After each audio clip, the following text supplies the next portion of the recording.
তাহিরপুর স্টেশনে পা রাখলাম আজ প্রায় ৮ বছর পরে। পা রেখেই বুঝলাম তাহিরপুর ৮ বছরেও নিজেকে তেমনভাবে বদলাতে পারিনি। সাথে সাথে পকেটে ফোনটা বেজে উঠল। বার করে দেখলাম বিজু ফোন করেছে। হ্যাঁ ভাই বল। কিরে কত দূর? এই তো ট্রেন থেকে নামলাম সবে।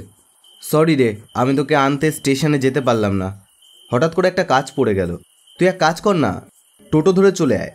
হ্যাঁ সে তো আসতেই পারি, কিন্তু ভাবলাম এত বছর পরে আবার দুই ভাই মিলে নেলো কাকার চায়ের দোকানে বসে মালাই চা খাবো। আরে কি বলে ফেললি তুই, আমি তো নেলো কাকাকে নিয়েই হাসপাতালে এসেছি। হাসপাতালে? সে কি, কেন, কি হয়েছে? নেলো কাকার হঠাৎ স্ট্রোক করেছে আজ সন্ধেবেলায়।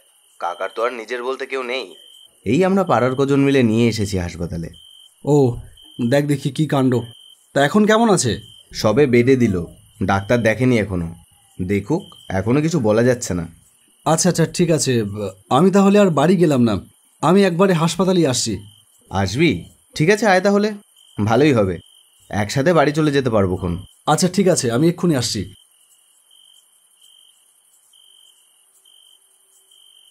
স্টেশন থেকে বেরিয়ে বড় রাস্তায় এসে দাঁড়ালাম। দেখলাম নেলো কাকার চায়ের দোকানটার ঝাঁপ বন্ধ। তাহিরপুরে এলেই নেলো কাকার চায়ের দোকানে আমাদের ঘাঁটি। কত আড্ডা হয় এই দোকানে। খুব খারাপ লাগছে নেলো কাকার কথা ভেবে। বড্ড রসিক মানুষটা, খালি গলায় ভীষণ ভালো বাউল গান গায়। দেখলাম সামনে দিয়ে একটা টোটো আসছে, হাত তুলে তাকে দাঁড় করালাম। দাঁড়ান দাঁড়ান দাঁড়ান। টোটোটা দাঁড়ালো। টোটোওয়ালা বলল, আরে বুম্বাদা যে, কখন আইলি? আরে এই তো সবে মাত্র। ওইটা পর বাড়ি যাইবি তো? আমি টোটোয় উঠে বসলাম, তারপর বললাম, না না বাড়ি যাব না ভাই, একটু হসপিটালে যাব, চল। সুখেন টোটোটা চালিয়ে দিল। হসপিটালে যাইবি কেন বুম্বাদা? আরে তুই শুনিসনি নেলো কাকা হসপিটালে ভর্তি, আমার ভাই রয়েছে সেখানে, তাই যাচ্ছে। ও আচ্ছা, না রে আমার কানে এখনো খবরটা আসে নাই, ওই লিগাই তো ভাবতাছি নেলো কাকা তো দোকান বন্ধ রাখে না। এরপর নানান কথাবার্তায় রাস্তা এগোতে থাকলো।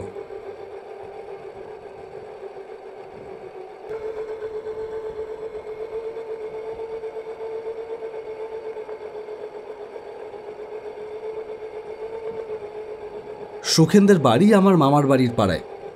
ছোট থেকেই ওর সাথে পরিচয়। ও আমার ভাই বিজুরি বয়সী। এই তাহেরপুরের কথা আর কত বলবো। এর প্রতিটা অলিতে গলিতে ছড়িয়ে আছে আমার এক জীবনের টুকরো টুকরো স্মৃতি। অনেক অব্যক্ত অভিমান মিশে আছে প্রতিটা পথের বাঁকে। এখনো চোখ বুঝলেই দেখতে পাই বকুল গাছের আড়ালে সে আজও ছলো ছলো চোখে বেলোয়ারি চুরি ভাঙছে।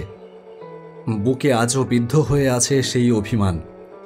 অভিমান না অভিনয়, আমি আজও তার সঠিক জবাব খুঁজে পাইনি, খুঁজতে চাইও না।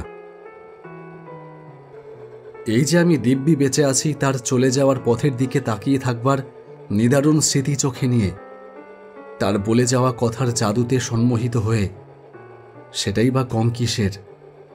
আমি তো কিছুই ভুলে যাইনি। জানি না তোমার কিছু মনে আছে কি না মাধবী।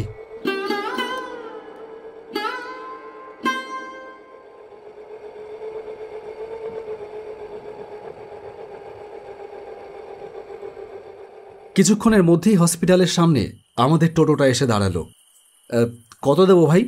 কি যে কও বুম্বাদা, তোমার কাছ দিয়েও ভাড়া নেব? আচ্ছা ঠিক আছে, নিতে হবে না, আমি চলি তাহলে, বুঝলি? কাল সকালে ওই বাড়িতে আসিস, দেখা হচ্ছে তাহলে।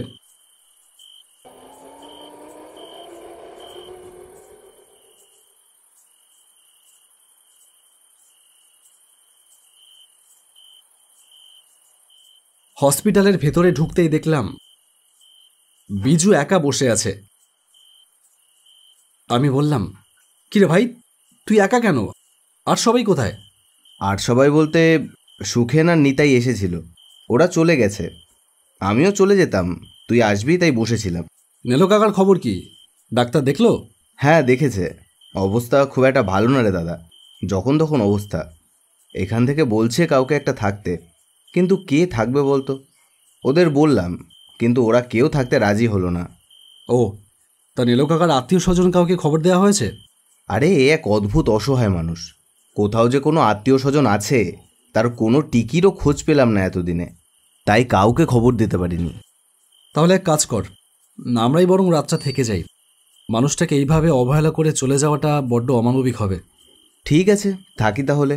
কিন্তু তুইও থাকবি? হ্যাঁ। দেখ দেখি, তুই সবে এলি। আরে তাতে কি হলো?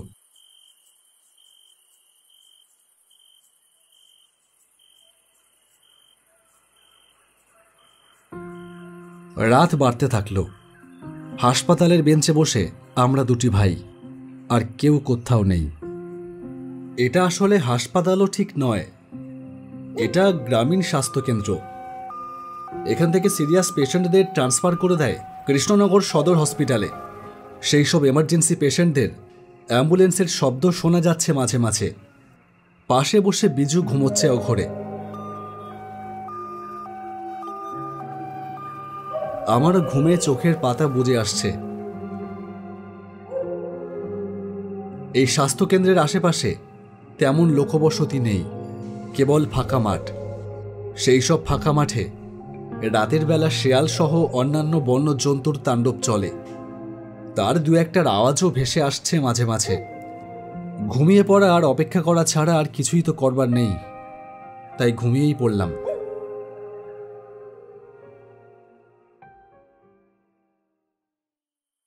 সুমন, সুমন! ঘুমটা ভেঙে গেল। চোখ মেলে দেখলাম সামনে দাঁড়িয়ে আছে নেলো কাকা। অবাক হলাম, এ কি করে সম্ভব? এ কি কাকা, তুমি তুমি এখানে কি করে এলে? ডাক্তার বাবুরা ছুটি দিয়ে দিল। ছুটি হয়ে গেল যে। ছুটি হয়ে গেল? কখন? এই তো হলো। তা কি করে হয়? তোমার তো সিরিয়াস কন্ডিশন ছিল, এরই মধ্যে তুমি কি করে ভালো হয়ে গেলে?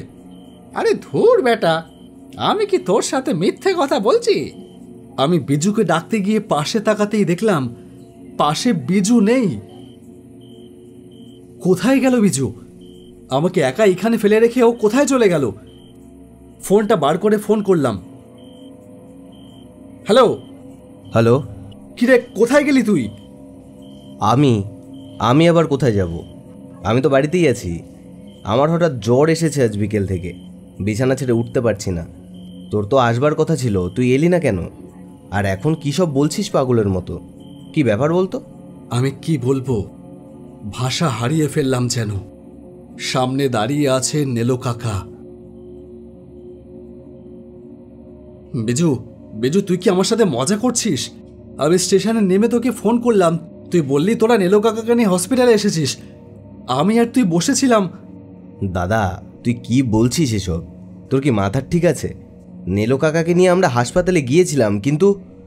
হ্যালো, হ্যালো, কি হলো বল? কিন্তু তারপরে কি? Hello, hello. হঠাৎ আমার মনে হলো আমি কোথায় বসে আছি? যেখানে বসেছিলাম, হাসপাতালের বেঞ্চে। এ তো সেই জায়গা নয়। এটা তাহলে কোথায়? আশেপাশে তাকাতেই চোখে পড়ল কতগুলো ড্রয়ারের শাড়ি। চিনতে অসুবিধে হলো না, এগুলো এগুলো লাশ রাখার ড্রয়ার। তার মানে আমি বসে আছি মর্গে। নেলো কাকার দিকে ভালো করে তাকিয়ে দেখলাম নেলো কাকার চোখে মুখেও এক অস্বাভাবিক ভাব, জীবন্ত, অথচ এক অদ্ভুত ভয়ঙ্কর শিথিলতা মিশে আছে তাতে। চোখের পাতা পড়ছে না, গায়ের রং কেমন যেন ফ্যাকাশে দেখাচ্ছে। না না, কিছু একটা গড়বড় আছে। আমি আমি কি ঠিক দেখছি? আমার দেখা সেই চিরচেনা নেলো কাকার সাথে আমার সামনে এখন দাঁড়িয়ে থাকা নেলো কাকার আমি কোনো প্রকার মেল খুঁজে পাচ্ছি না। কোনো জীবন্ত মানুষ এমন হতে পারে না। তাহলে কে দাঁড়িয়ে আছে আমার সামনে? কি হচ্ছে আমি কিছুই বুঝতে পারলাম না। হতবুদ্ধি হয়ে বললাম, ও কাকা, ও কাকা, তুমি কি আমাকে ভয় দেখাচ্ছ?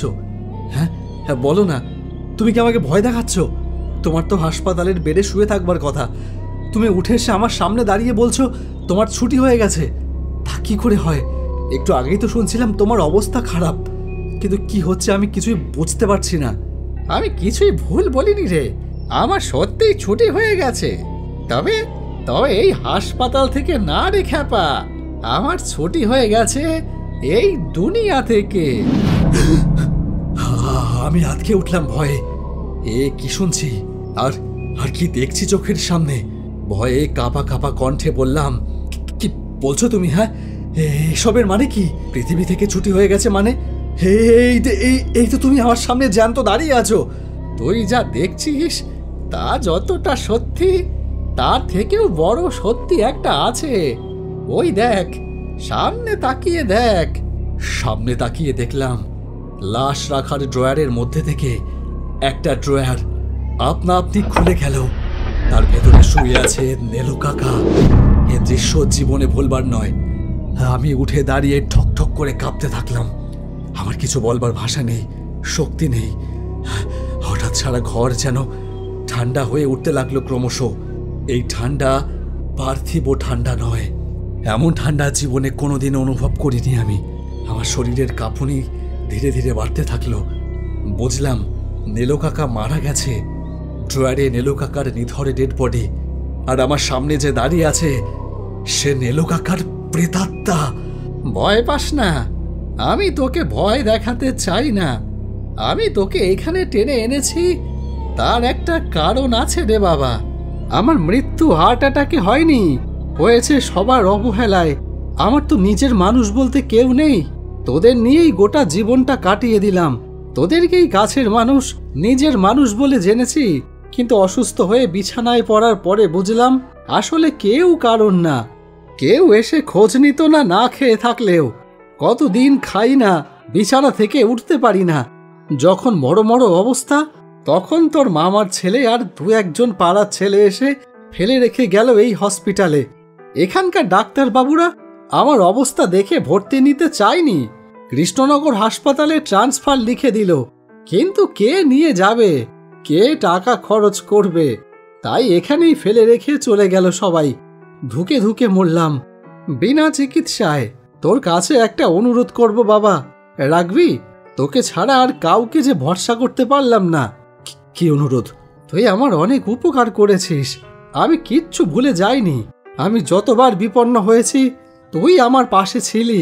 আমার একটা ছেলে থাকলে হয়তো এইভাবেই আমাকে সাহায্য করত। তাই তোর প্রতি আমার একটা পুত্র স্নেহ রয়ে গেছে, যা আমি অস্বীকার করতে পারি না। তাই আমি চাই আমার মুখাগ্নিটা তুই করবি, না হলে যে আমি মুক্তি পাবো না। ঠিক আছে কাকা, আমি করব তোমার মুখাগ্নি। আর একটা কথা, আমার বাড়ির জমিটা আমি বৃদ্ধাশ্রমে দান করবার জন্য একটা স্বেচ্ছাসেবী সংগঠনকে দানপত্র করেছি। আমার দোকানের ক্যাশ বাক্সে সেই দানপত্রটা রাখা রয়েছে। ওটা অন্যদের হাতে পড়লে তারা নষ্ট করে ফেলে দেবে। তুই ওটা ওই সংগঠনের হাতে পৌঁছে দিবি, যারা আমার মতো সহায় সম্বলহীন। আমি চাই তাদের আশ্রয় হোক আমার ওই জমিতে গড়ে ওঠা বৃদ্ধাশ্রম। তাদের মধ্যেই আমি বেঁচে থাকব। করবি তো বাবা? করব কাকা, আমি নিশ্চয়ই করব। নিশ্চিন্ত হলাম, আমি চলি, আমার যে যাওয়ার সময় হয়ে গেছে। হঠাৎ ঘরটা সাদা ধোঁয়ায় ভরে উঠল। তার ভেতরে আর নেলু কাকাকে দেখতে পেলাম না। সে যেন অদৃশ্য হয়ে গেল সেই ধোঁয়ার ভেতর কোথাও।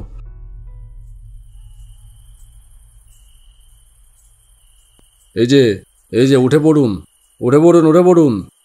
চোখ মেলে তাকালাম, দেখলাম সামনেই দাঁড়িয়ে আছে একজন ডাক্তার। পাশেই বেঞ্চে বসে ঘুমোচ্ছে আমার ভাই বিজু। আপনাদের পেশেন্ট মারা গেছে, আপনারা বাড়ি চলে যান। সকাল 10টার পরে এসে বডি নিয়ে যাবেন। ডাক্তার চলে গেল। আমি হতভম্ব হয়ে বসে থাকলাম। স্বপ্ন দেখলাম। বিজু, এই বিজু, বিজু ওঠ, ওঠ। কি হলো? নেলু কাকা মারা গেছে, ডাক্তার এসে এইমাত্র বলে গেল। কি বলছিস? নেলু কাকাকে কৃষ্ণনগরে ট্রান্সফার করা হয়েছিল। তোরা নিয়ে যাসনি কেন? তুই কি করে জানলি? নেলু কাকা তোদের সবার জন্য সাধ্য মতন অনেক কিছু করেছে। যখন যারা বিপদে পড়েছিস তখনই নেলু কাকা টাকা দিয়ে হোক, তোদের পাশে থেকে হোক সাহায্য করেছে। তোদেরকেই আপনজন মনে করেছে। আর সেই মানুষটা শেষ সময় তোরা একটু পাশে থাকলি না। তুই এসব জানলি কি করে? আমি যেভাবেই জানি না কেন, কথাগুলো কি মিথ্যে? না, মোটেও মিথ্যে কথা নয়। আমি কি করব বল? আজকেও সবাইকে কত করে বললাম কৃষ্ণনগরে নিয়ে যাওয়ার জন্য। কেউ রাজিই হলো না, সবাই সবার ব্যক্তিগত কাজ দেখিয়ে চলে গেল। আমাদের তাহেরপুর আর আগের মতো নেই রে দাদা, মানবিকতা হারিয়ে গেছে।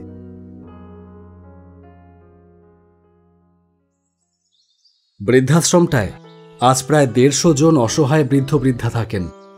আমি তাহিরপুরে আসি মাঝে মাঝে শুধু এই বৃদ্ধাশ্রমটার জন্যই। এর সামনে এসে দাঁড়ালেই এক অদ্ভুত শান্তি অনুভব করি। মনে হয় নেলো কাকা বুঝি সামনে দাঁড়িয়ে পরম তৃপ্ত চোখে আমার দিকে তাকিয়ে আছে।